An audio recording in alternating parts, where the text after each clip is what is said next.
The Blue Jays have enough offense, and we haven't really seen the best of Bichette. Now, Bichette comes back. He has been really 80% at best, maybe 75%. We heard Bichette say it doesn't matter where he is at. I heard his press conference after game number 1, and they asked him, where do you see yourself? And he says, what does it matter? I'm going to go up to the plate, and I'm going to swing at the ball. It doesn't matter if I'm 100%. It doesn't matter if I'm 70%. I'm going to be up there, and I'm going to try to hit the ball as hard as I possibly can. So we all know that Bichette is going to go out there and speak freely on who he is and what he is capable of doing in a game. But the fact is, we haven't seen the best of Ohtani yet. We haven't seen the best of Mookie Betts or Freeman yet in this series. The offense of the Dodgers has not been very good in this series. Now, in game number 2, they hit a couple home runs, and they pulled off a win 5-1. But they didn't dominate like the Blue Jays did in game number 1. And I'm going to tell you this right now. If the Dodgers do not hit for over 7 or 8 runs in every single game, this Blue Jays team is going to be in every single one of these games. This is a good offensive team. You saw what they did against the Yankees. You saw what they did against the Mariners. Coming back from the Mariners deficit 2-0, this is a good team. This is a very confident team. This is a team that has the ability to put up big runs and dominate in the later innings. We've seen the offense that this Blue Jays team could pick apart pitching. And they did it, again, they did it against Max Fried. They did it against every one of the Yankees. Schlittler. They did it against all the Rodon. I remember that because I watched those games pretty consistently from inning to inning, pitch by pitch, inning by inning. This is a good offense. They're hitting on all cylinders. And usually when this happens, you ask the Texas Rangers, when they're hitting on all cylinders, they're very hard to beat. I remember against the Arizona Diamondbacks a couple of years ago, the Texas Rangers, and they got good pitching. Obviously, they got really quality pitching from an ex-Yankee, 2 ex-Yankees in that rotation. But it was their offense. It was the providing offense that they got, extra innings from their shortstop, their second baseman, and their outfield. They had a tremendous amount of offense in the World Series. And I think that was the reason why they beat the Diamondbacks. And they got good pitching as well. I'm not going to lie about that. You need pitching, but you need offense. And again, the Dodgers have both with the money that they have invested, the deferred money they have invested in every single one of these players.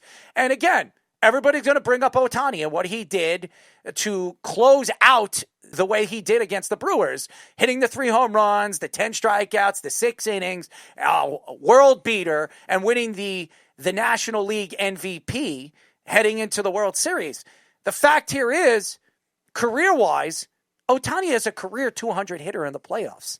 He is not a great hitter in the playoffs. Now, that doesn't take away his greatness. That doesn't take away what he can do on a baseball field. It doesn't mean that he can't go up and pitch in extra innings if they need pitching, if he's going to start in any of these games. He is going to be quite capable of striking out the side, pitching 10 strikeouts in a game. He's that type of player.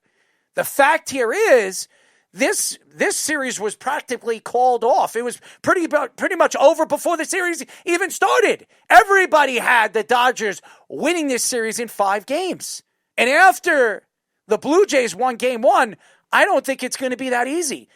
And the Blue Jays had a chance to win game number 2. As a matter of fact, it was 1-1 going into the 7th inning. The Blue Jays pitching has been quality. It's not like they've been dominated and the Dodgers have been dominating at the plate. They have not been. They have not been hitting as much as we thought they were going to in this series.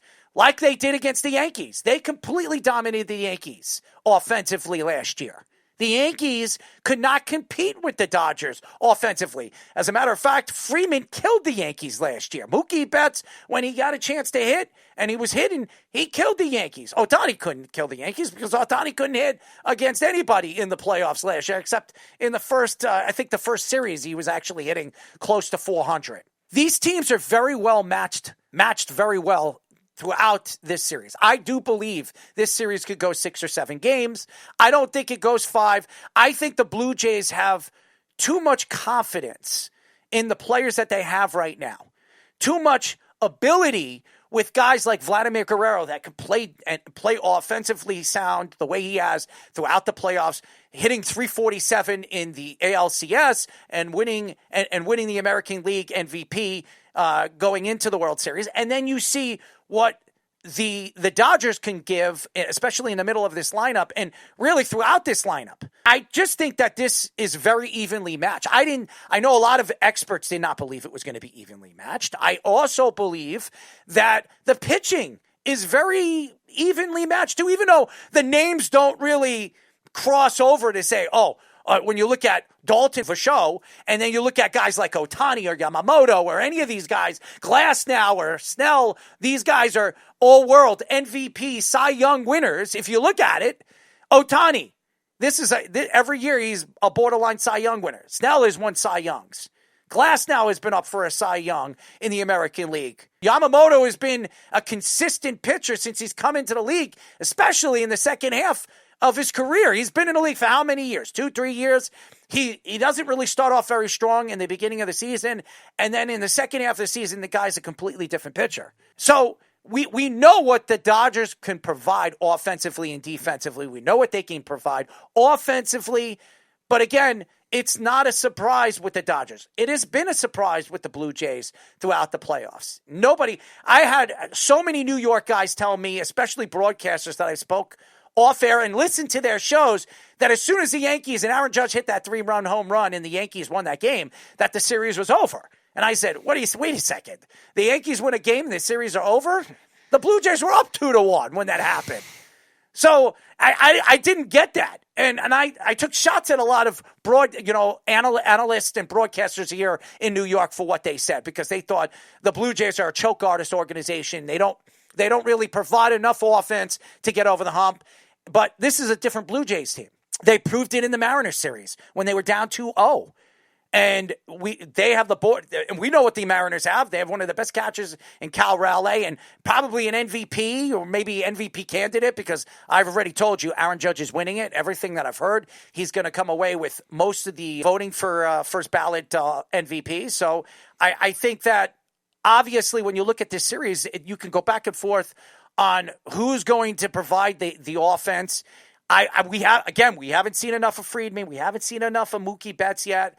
I think we haven't seen the best of the Dodgers. So what we want to see is the Blue Jays figure it out and get this series back to Toronto in Game 6 and Game 7. I think the advantage goes to the Blue Jays if they have the home field advantage. The Blue Jays are very hard to beat in Toronto. And if they could keep this series 3-2, maybe them, or even 3-2 the Dodgers, and you go back home and you have the last two games at home, the advantage definitely goes to the Blue Jays. It's the names that you see with the Dodgers, obviously, but you don't count the Jays out because of exactly what they can do in Game 1 when they scored all those runs in one inning. They didn't swing and miss at an 0-2 pitch. And they have guys that can just step up and put quality at bats. And, there's going to be runs scored. I was talking about this morning. There's going to be runs scored no matter what from both sides. And it could be the same way with homers. It could be manufacturing. And it's just how the pitching comes into play. If you can get to the bullpens early, if they can get guys to go deep in the game. It was funny how we were talking about, just getting to a bullpen and whatever they showed the Snell when he came out with 73 pitches left, and then the Dodgers go ahead and take over the game. So they have the ability as a Dodgers lineup to go ahead and change the game with a swing, and there's multiple guys that can do it. We've seen guys, obviously, with the names that they have, but not really, do what they're expected other than, obviously Ohtani in the one game. But Will Smith's been the consistent little engine that could by just, being behind the plate, being consistent and strong. And then Yamamoto coming out and doing things that we've very rarely seen. And I think it was the last time, other than my dear friend Go Fly a Kite, Stick It Where the Sun Don't Shine, Kurt Schilling, and he did it 3 times. So it's interesting to see how this is going to play out. Which Max Scherzer do you get? I mean, this is his 5th World Series game. And it is literally going to be interesting knowing Max and being a teammate of his and being, on the other side and seeing how he gets locked in. Is he going to be able to get deep in this game? How deep will they let it go? Will they let him face it 2-3 times? I mean, you literally got to pry the ball out of the dude's hand. So we'll kind of see how he fares, whereas Velo is kind of his 94, 96. It averaged 95.3 last start, which is good for him, but also, too, that you can't let that, be – get on the fastball and then it flattens out your breaking stuff. And Max needs to do that to get these guys off of his heater. So, and then you got Glasnow, who obviously young arm, power arm, great curveball, and then the moxie of Max. So it's going to be kind of from a pitching standpoint tonight and obviously moving forward because there are going to be runs. Let's see. This could be, Max's last hurrah. He loves pitching, loves seeing, these lights turn on, and he's done it for a long time. This could be his last one, and he goes out and he's going to lay it on the line, definitely. So I'm excited to see this one, and I'm glad we're gonna get at least 6 games, and I hope we get 7. I love Game 7s, and so we'll see how this one plays out. If it gets back to Toronto, like Earl said, Toronto's tough at home. The Rogers Center is a different animal there. They'll be out in LA. It's the World Series. They'll show up late to be seen and leave early just so they can be seen and avoid traffic, as Max just about wears one in the face. In this series, and a lot of people don't think that the Blue Jays had a chance in this series, that what the Blue Jays have done throughout the playoffs from jumping from the Yankees, and it all started with the Yankees and then going to the Mariners. I did not think the Blue Jays had a chance against the Mariners. I wanted to see the Mariners and the Dodgers.